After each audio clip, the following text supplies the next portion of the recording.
Avec nous à présent Benoît Simian, bonjour. Bonjour. Vous êtes député En Marche de Gironde, également rapporteur du budget transport. La SNCF, vous connaissez bien, vous êtes un ancien cheminot, d'abord agent de maîtrise, puis cadre aux ressources humaines. Le Benoît Simian d'avant, il aurait fait grève, non?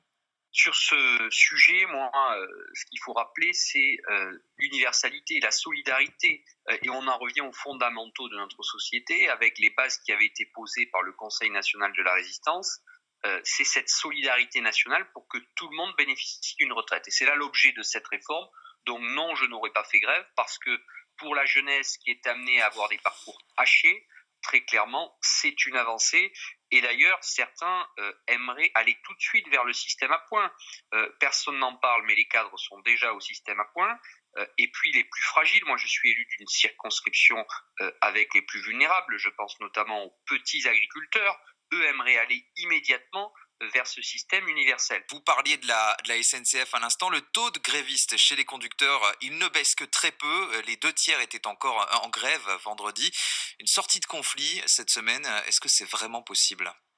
Oui, je crois que par le dialogue, comme l'a dit le Premier ministre, sa porte est ouverte. On doit offrir à tous les Français une sortie de crise.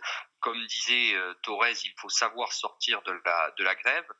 Très clairement, il faut savoir sortir de la grève pour aller dialoguer avec le gouvernement sur les modalités, puisque nous voyons bien avec la CFDT et l'UNSA, nous sommes d'accord sur l'objet principal de la réforme. Maintenant, il s'agit d'en caler les modalités.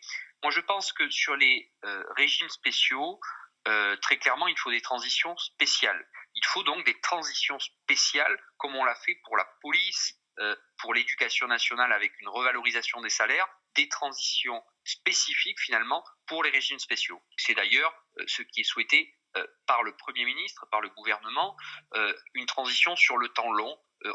On ne doit pas être dans la rupture. Or là, si personne ne va au dialogue, nous serons véritablement dans la rupture. Alors, quelles sont les options justement du gouvernement pour rétablir le dialogue avec les organisations syndicales? Je pense notamment à la CFDT. Tout le week-end, le gouvernement a expliqué qu'il était ouvert sur cette question de l'âge pivot pour la retraite à 64 ans. C'est ce qu'a dit Jean-Michel Blanquer notamment. C'est ça l'option, la carte qu'il faut abattre et le plus vite possible selon vous? Moi, je fais confiance aux acteurs autour de la table qui sont tous responsables.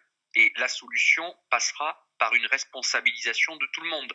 Je crois qu'il faut responsabiliser nos concitoyens, responsabiliser les organisations syndicales et finalement, sans doute leur laisser la possibilité immédiatement d'aller vers un système à points. Parce qu'on le voit bien, comme je le disais juste avant, pour les plus fragiles, très clairement, eux, ils souhaitent aller vers le système à points de façon immédiate. Donc c'est du cas par cas. Benoît Simian, je voudrais qu'on s'arrête un instant sur le cas de Jean-Paul Delevoye, le monsieur retraite du gouvernement. Finalement, ce sont 10 mandats qu'il a oublié de faire apparaître dans sa déclaration d'intérêt. Il admet aussi qu'il a sous-estimé les revenus qu'il en a tirés. Est-ce qu'il peut encore gérer sereinement la réforme des retraites? Ces annonces à répétition, pour moi, c'est une chasse à l'homme. Aujourd'hui, Jean-Paul Delevoye, en effet, est affaibli par ces révélations. Maintenant, moi, je fais confiance, s'il y a lieu, aux déontologues, à la justice, pour en tirer les conséquences. Mais vous dites qu'il est affaibli, ça veut dire que si demain, dans la rue, il y a une forte mobilisation, est-ce qu'il devra partir? Il devrait partir s'il n'avait plus le soutien du gouvernement, donc du Premier ministre et de la majorité présidentielle. Or, ce n'est pas le cas, et nous avons besoin de lui, très clairement, pour affiner les modalités techniques de cette réforme. Benoît Simian, député La République En Marche de Gironde, rapporteur du budget des transports.